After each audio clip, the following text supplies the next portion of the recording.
inkinga yothando alusho uma seliphela. Omunye ubekhuluma nabafowethu ebaxoxela ngemizwa yakhe nothando lakhe. Abafowethu bethule belalele ekhuluma ngemizwa yakhe nothando lakhe. Omunye bayihlabe bayihlikiza uma ibabikela ngothando lakhe ngenjabulo yakhe. Akulona bathi cha, uthando wena ukakalazi. Wathi kanjani?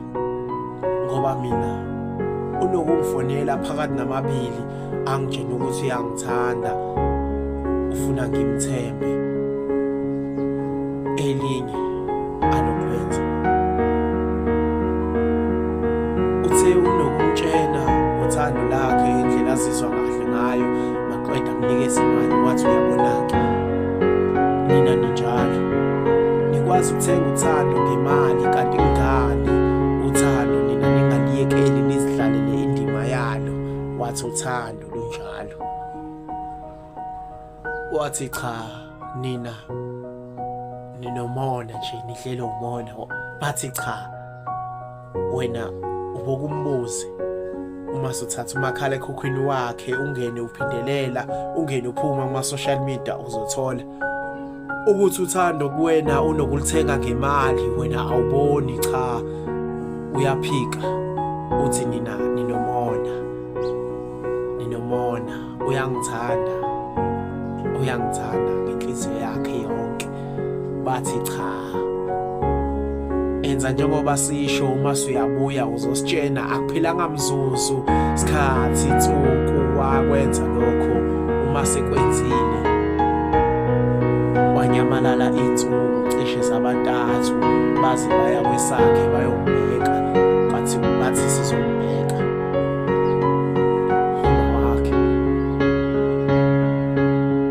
Ubekhihla isikanandi isilelo sililo, ethi nina namanga niyamazi. Bethi kanjani ma? Wathi nina niyamazi. Uphumela ekhaya ethi uyonixoxela indaba angafisi nanokuyikhohlwa ngoba ingaphakathi kuyena uzizwa ngayo, iyamshisa, ufuna ukuyonixoxela. Waphuma. Lezi zinsuku azinyamalalile ubekunina, mina benginethemba lokuthi uzobuya ephila. Bathi cha ma, asiye ngasegumbini lakhe. Uma bafika uyalenga intambo ilapha emqaleni, babukana bamangala. Umama wabeka izandla ekhanda, amadolo ephansi, isililo esikhihla, izinyembezi bese zizehlela. Themba uyabona ukuthi uthando lunjani. Uthando